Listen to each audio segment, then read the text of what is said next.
दोस्तों ये चीज़ आप जो अपनी स्क्रीन के ऊपर देख रहे हैं, क्या आपको पता है ये क्या है? ये वही चीज़ है जिसे सोवियत यूनियन ने बैन कर दिया था एक्सपोर्ट करने से। उनके अनुसार ये उनके देश का बहुमूल्य खजाना था और इसे बाहर नहीं भेजा जा सकता था। जी हाँ, ये शिलाजीत है। पर एक कमाल की बात बताऊं, दुनिया की सर्वश्रेष्ठ शिलाजीत हमारे भारत में मिलती है। और हम है कि अंग्रेजी दवाइयों के केमिकल वगैरह से बने मल्टीविटामिन के पीछे पड़े रहते हैं। तो आज के इस वीडियो में मैं आपको शिलाजीत के बारे में पूर्ण विस्तार के साथ बताने वाला हूं कि आखिर ये कहाँ मिलता है, किस प्रकार इसे शुद्ध किया जाता है, क्या कुछ इसके लाभ हैं, इसे प्रयोग करने की सर्वश्रेष्ठ विधि क्या है, साथ ही साथ क्या इसे प्रयोग करते समय किसी प्रकार के दुष्प्रभाव या हानि होने की भी संभावनाएं रहती हैं। इसके अलावा आपको ये भी बताने का प्रयास करूंगा कि बाज़ार में जो अलग अलग किस्म के शिलाजीत मिलते हैं उनमें से कौन सा बेहतर होता है। कहीं पे आपको लिक्विड की फॉर्म में मिलेगा तो कोई पत्थर या कोई कैप्सूल की फॉर्म में, तो कौन सा असली है, कौन सा नकली है। और जैसा मैं हर बार कहता हूँ, ये वीडियो देखने के पश्चात आपको शिलाजीत के विषय में अन्य कोई वीडियो देखने की आवश्यकता बिल्कुल नहीं रहेगी। तो चलिए बिना देर किए प्रारंभ करते हैं और आरंभ करेंगे शिलाजीत के बनने की प्रक्रिया के साथ। दोस्तों, शिलाजीत पहाड़ों में बनता है। आपको पता है, पहाड़ों पर पाए जाने वाले विभिन्न प्रकार के पेड़ पौधे और जड़ी बूटियां समय के साथ प्रकृति के प्रभाव से चट्टानों के बीच दब जाते हैं और उस दबाव और समय के प्रभाव के चलते ये जड़ी बूटियां और पौधे चट्टानों में पाए जाने वाले विभिन्न प्रकार के मिनरल, ये सभी मिलकर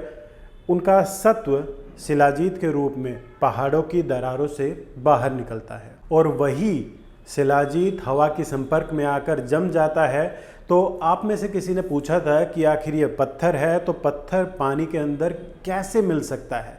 दरअसल ये पत्थर ना होकर एक सेमी लिक्विड संरचना होती है जो हवा के संपर्क में आकर ठोस हो जाती है, पत्थर का आकार ले लेती है।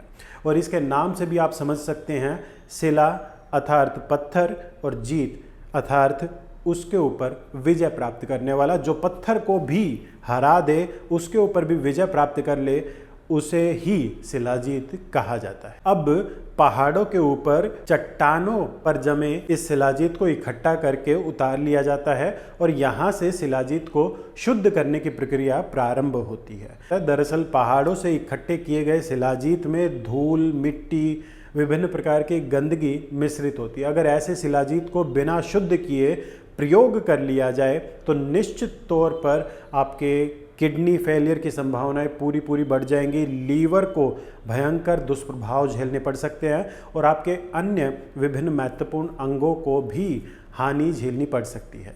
इसलिए इसका शुद्ध होना बहुत अधिक आवश्यक हो जाता है। इसके लिए पहाड़ों से एकत्रित किए गए शिलाजीत को एक निश्चित मात्रा में पानी में घोलकर रख दिया जाता है और फिर उसे गर्म किया जाता है। गर्म करने के दो प्रकार होते हैं और इन्हीं दोनों प्रकारों के आधार पर अलग अलग प्रकार के शिलाजीत कहे जाते हैं। पहला है सूर्यतापी शिलाजीत, जिसमें सूर्य की गर्मी का प्रयोग करके शिलाजीत को शुद्ध किया जाता है। और दूसरा है अग्नितापी शिलाजीत, जिसमें अग्नि का प्रयोग करके शिलाजीत को शुद्ध करने की प्रक्रिया पूर्ण की जाती है। इस प्रकार शिलाजीत को गर्म करते समय उसके ऊपर जमी गंदगी को बार बार हटाया जाता है। साथ ही साथ इसे भी महीन कपड़े से बार बार छानकर एकत्रित किया जाता है और घुलनशील गंदगी को भी निकाल दिया जाता है। इस प्रक्रिया को साधारण तौर पर 5 से 7 बार दोहराया जाता है और जितनी बार ये प्रक्रिया दोहराई जाए उतना अधिक शुद्ध शिलाजीत और उतना अधिक प्रभावी शिलाजीत निकल कर आता है। और ये प्रक्रिया जितनी बार दोहराई जाती है उतनी ही शिलाजीत की कीमत में वृद्धि हो जाती है। इसलिए आप देखते होंगे आपको शिलाजीत लगभग 50 रुपये का 10 ग्राम से प्रारंभ हो जाएगा मिलना और उसकी कीमत हजारों रुपए प्रति 10 ग्राम तक पहुंच जाती है। वैसे आजकल शिलाजीत को मशीनों के माध्यम से शुद्ध किया जाता है, जिसके चलते शुद्ध करने की जो प्रक्रिया है वो काफ़ी तेज हो जाती है और खर्च भी काफ़ी कम हो जाता है। शिलाजीत को शुद्ध करने की प्रक्रिया के आधार पर शिलाजीत के 2 प्रकार बताए गए हैं, परंतु शिलाजीत में पाए जाने वाले घटक द्रव्यों के आधार पर शिलाजीत के 4 प्रकार होते हैं। पहला स्वर्ण शिलाजीत, जो हल्का लालिमा लिए होता है। दूसरा रजत शिलाजीत, जो किंचित सफ़ेद रंग लिए होता है। और तीसरा ताम्र शिलाजीत, इसमें मोर की गर्दन के समान आभा नजर आती है, मतलब अलग अलग रंग दिखाई देते हैं। और चौथा शिलाजीत ये काले रंग का होता है और इसे लौह शिलाजीत के नाम से जाना जाता है। और इन चारों में लौह शिलाजीत सबसे उत्तम माना जाता है। इन चारों ही प्रकार के शिलाजीत के गुण भी अलग अलग होते हैं। रसायन कर्म हेतु लौह शिलाजीत का प्रयोग किया जाता है। और आज के इस वीडियो में जो भी जानकारी आपको शिलाजीत के बारे में मिलने वाली है वो सभी लौह शिलाजीत से संबंधित रहने वाली है, लौह शिलाजीत के बारे में ही रहने वाली है। चलिए अब आते हैं लाभ के ऊपर। शिलाजीत को जरा अर्थात बुढ़ापा और मृत्यु को जीतने वाला माना गया। इसकी प्रशंसा करते हुए आचार्य चरक लिखते हैं कि इस संपूर्ण जगत में ऐसा कोई साध्य कहलाने वाला रोग नहीं है जिसे शिलाजीत योग्य अनुपान अर्थात जिसके साथ शिलाजीत का प्रयोग किया जाता है उसके साथ विधि पूर्वक प्रयोग करके दूर ना किया जा सके। शिलाजीत कसाय रस प्रधान होता है, इसका विपाक कटु होता है और शिलाजीत समशीतोष्ण औषधि है, अर्थात इसे ना तो गर्म कहा जा सकता है ना ही ये शीतल प्रकृति की औषधि है। शिलाजीत वात, पित्त और कफ तीनों दोषों को शांत करने का कार्य करता है। हालांकि इसे प्रयोग करते समय अधिक मिर्च मसालेदार, अधिक देरी से हजम होने वाले खाद्य पदार्थ और ऐसे कार्य जिनके चलते शरीर में वात और पित्त दोष की वृद्धि होती है, ऐसे खाद्य पदार्थों का परहेज करना चाहिए। साथ ही साथ देर रात तक जागना, बहुत अधिक मेहनत करना, मल मूत्र आदि का वेग रोकना और कब्ज का भी शिलाजीत के प्रयोग के दौरान परहेज रहता है। शिलाजीत के प्रयोग करने के तरीके से वात, पित्त और कफ तीनों दोषों को ये संतुलित करने का कार्य करता है। इसे प्रयोग करने से भूख बढ़ती है, साथ ही साथ सप्त धातुओं को ये शुद्ध और पुष्टि प्रदान करने का कार्य करता है। शिलाजीत वृक्ष औषधि अर्थात पुरुषों की पौरुष क्षमता में वृद्धि करता है और रसायन औषधि अर्थात अपने नियमित और धैर्यपूर्वक सेवन से बुढ़ापे पर भी ये विजय प्राप्त करवाता है। इन सब के अलावा शिलाजीत हमारे शरीर में मौजूद विभिन्न अवांछनीय विजातीय द्रव्यों को शरीर से बाहर निष्कासित करने का कार्य करता है। अगर आसान भाषा में कहूँ तो ये हमारे शरीर में मौजूद अशुद्धियों को दूर करने का कार्य करता है, उसे शरीर को डिटॉक्सिफाई करने का कार्य करता है। विशेष तौर पर हमारी किडनी के माध्यम से शिलाजीत यह कार्य संपन्न करता है। इतना ही नहीं, मूत्र व संस्थान से संबंधित सभी अंगों को यह बल प्रदान करने का कार्य करता है, जिसके चलते हमारी किडनी अच्छी प्रकार से कार्य कर पाती है। साथ ही साथ पेशाब की थैली और पुरुषों में प्रोस्टेट ग्रंथि और लिंग मूत्र व संस्थान के अंतर्गत ये आते हैं। तो शिलाजीत के प्रयोग से इन सभी अंगों में मौजूद विकृतियां तो दूर होती ही हैं, साथ ही साथ इन अंगों को भी बल प्राप्त होता है। विशेष तौर पर प्रमेह रोग में शिलाजीत किसी वरदान से कम नहीं है। प्रमेह रोग के अंतर्गत जो रोग आते हैं उनको मैं आसान भाषा में आपको बताऊं तो मूत्र के साथ किसी अन्य चीज़ का निकलना प्रमेह रोग के अंतर्गत आता है, जैसे धात की समस्या, डायबिटीज, मूत्र के साथ रक्त का आना, मूत्र के साथ पस का आना या फिर स्वप्न दोष की अवस्था भी प्रमेह रोग के ही अंतर्गत आती है। प्रमेह रोग की अवस्था में अगर कोई रोगी धैर्यपूर्वक शिलाजीत का प्रयोग त्रिफला चूर्ण के क्वाथ के साथ करे तो मुझे नहीं लगता कि किसी का भी प्रमेह रोग बना रह सकता है। हालांकि सभी प्रकार के प्रमेह रोग साध्य नहीं होते, अर्थात पूर्ण रूप से वो कभी ठीक नहीं होते हैं, जैसे मधुमेह, परंतु निश्चित तौर पर त्रिफला के साथ किया गया शिलाजीत का प्रयोग मधुमेह के विकराल रूप को शांत कर उसे नियंत्रित करने का कार्य बड़ी आसानी से कर देता है।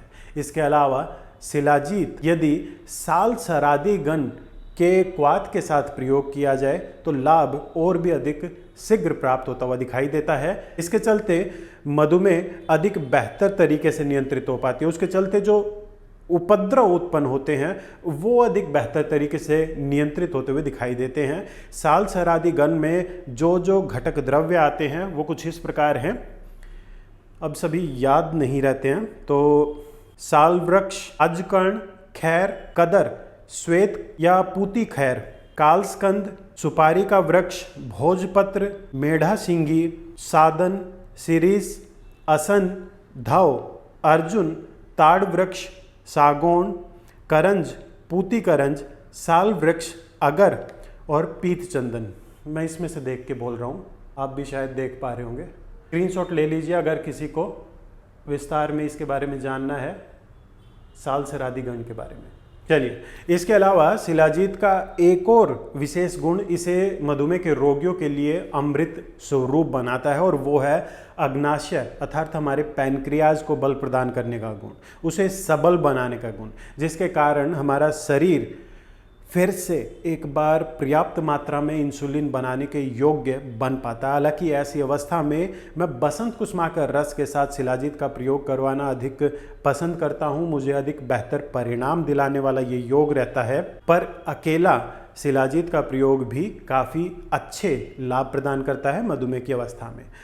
मैंने अभी आपको बताया कि हमारी किडनी से संबंधित अधिकतर समस्याओं को शिलाजीत बड़ी आसानी से दूर कर देता है। तो उसी से संबंधित एक समस्या है पथरी की समस्या। ऐसी अवस्था में गोखरू काढ़े के साथ और पुनर्नरवा क्वाथ के साथ यदि शिलाजीत का प्रयोग किया जाए तो बहुत ही शीघ्र पथरी टूट टूट कर शरीर से बाहर निकल जाती है, और ऐसी अवस्था में मूत्र मार्ग में जो घाव बनते हैं उनको भी शिलाजीत के प्रयोग से बड़ी आसानी से दूर किया जा सकता है। और अगर किसी को पेशाब में मात्र जलन अधिक बनी रहती है तो ऐसी अवस्था में गोखरू काढ़े के साथ शिलाजीत का प्रयोग पर्याप्त रहता है। दोस्तों, शिलाजीत के लाभ मात्र हमारे मूत्र व संस्थान तक सीमित नहीं है, बल्कि हमारे जननांगों को भी ये बल प्रदान करने का कार्य करता है। विशेष तौर पर स्तंभन दोष अर्थात लिंग में तनाव की कमी या उसका अभाव होना, इसके अलावा यौन इच्छा में आई कमी और वीर्य की गुणवत्ता का कम हो जाना, इन तीनों ही अवस्थाओं में शिलाजीत के प्रयोग से लाभ की प्राप्ति होती है, क्योंकि शिलाजीत के प्रयोग से हमारे शारीरिक बल और क्षमता में वृद्धि होती है। साथ ही साथ यौन उत्तेजना को भी ये बढ़ाने का कार्य करता है, और शिलाजीत के प्रयोग से वीर्य में मौजूद शुक्राणुओं की न केवल संख्या बढ़ती है बल्कि उनकी गुणवत्ता को भी ये बढ़ाने का कार्य करता है। दरअसल शिलाजीत वीर्य को स्तंभित करने का भी कार्य करता है, जिसके चलते शीघ्र पतन की अवस्था में भी कुछ हद तक शिलाजीत के प्रयोग से लाभ की प्राप्ति होती है। हालांकि बहुत सी अन्य औषधियों का साथ में प्रयोग करने की आवश्यकता रहती है, ऐसा मेरा अनुभव रहा है। शिलाजीत के प्रयोग से थोड़ी सी मेहनत पर थकान का हो जाना, वजन का बार बार कम हो जाना या ना बढ़ पाना, इसके अलावा शरीर में कमजोरी, थकावट और सुस्ती बने रहना, त्वचा पर होने वाले विभिन्न प्रकार के फोड़ा, फुंसी जैसी समस्याएं, क्योंकि ये शरीर को डिटॉक्सिफाई करने का कार्य करता है तो स्किन प्रॉब्लम में भी काफ़ी लाभदायक रहता है। साथ ही साथ मानसिक दुर्बलता और धातु दुर्बलता को शिलाजीत के प्रयोग से बड़ी आसानी से दूर किया जा सकता है। एक खास बात और, शिलाजीत के प्रयोग से न केवल वजन को बढ़ाया जा सकता है बल्कि वजन को कम करने में भी शिलाजीत लाभदायी है। दोनों ही अवस्थाओं में शिलाजीत किस प्रकार प्रयोग किया जाता है ये निर्भर करेगा आपका वजन कम होगा या बढ़ेगा। अब जैसे दूध के साथ ही अगर शिलाजीत का प्रयोग किया जाए तो ये निश्चित तौर पर वजन को बढ़ाने का कार्य करेगा, परंतु अगर मेदोहर गुग्गुल के साथ और त्रिफला क्वाथ के साथ इसका प्रयोग किया जाए तो निश्चित तौर पर ये वजन को कम करने का कार्य करेगा। शिलाजीत निश्चित तौर पर एक महा औषध है जो अकेले अपने दम पर अनेक रोगों से छुटकारा दिला सकती है, और ऐसा आज के आधुनिक वैज्ञानिक भी स्वीकार करते हैं। आधुनिक वैज्ञानिकों के मतानुसार शिलाजीत में फुल्विक एसिड प्रचुर मात्रा में पाया जाता है, और फुल्विक एसिड एक बहुत ही अच्छी क्वालिटी का एंटीऑक्सीडेंट होता है, और इसी कारण आजकल विदेशों में विशेष तौर पर अमेरिका जैसे देश में शिलाजीत का प्रयोग करने का प्रचलन बहुत अधिक बढ़ गया है। चलिए अब जान लेते हैं शिलाजीत को प्रयोग करने के तरीके के बारे में, पर उससे पहले ये जान लेते हैं कि आखिर पहचाने किस प्रकार की शिलाजीत असली शिलाजीत है या नकली शिलाजीत है। चलिए देखते हैं।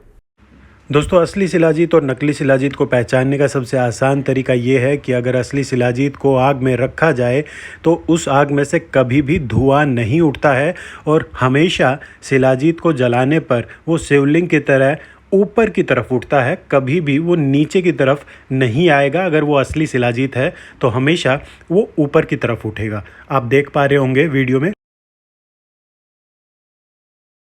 चलिए अब बात करते हैं प्रयोग करने के तरीके के बारे में। यूँ तो आयुर्वेद ग्रंथों में जो शिलाजीत के प्रयोग की मात्रा बताई गई है वो आज के समय अनुसार बहुत ही अधिक हो जाती है, तो मैं उस मात्रा का आप सभी के साथ कोई जिक्र नहीं करने वाला हूँ। मैं जो भी मात्रा आपको बताऊँगा वो मैं अपने अनुभव के आधार पर आपको बताने वाला हूँ। तो प्रारंभ में 2 रत्ती से 4 रत्ती तक की मात्रा सुबह नाश्ते के समय प्रयोग करना पर्याप्त रहता है।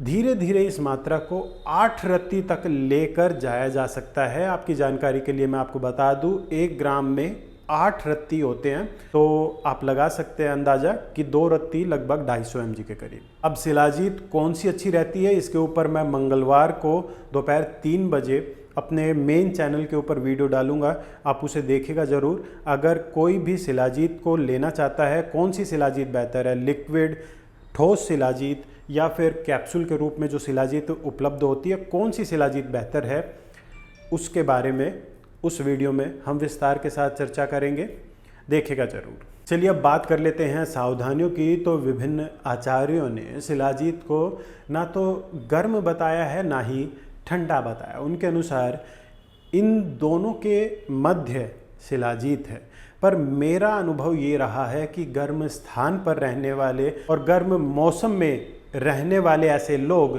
जिनकी प्रकृति खुद गर्म है, उन्हें शिलाजीत का प्रयोग कम से कम गर्म मौसम में तो नहीं करना चाहिए। मेरे अनुसार ये हल्की सी गर्म प्रकृति की औषधि है। तो दोस्तों, ये था शिलाजीत के बारे में विस्तार से विश्लेषण।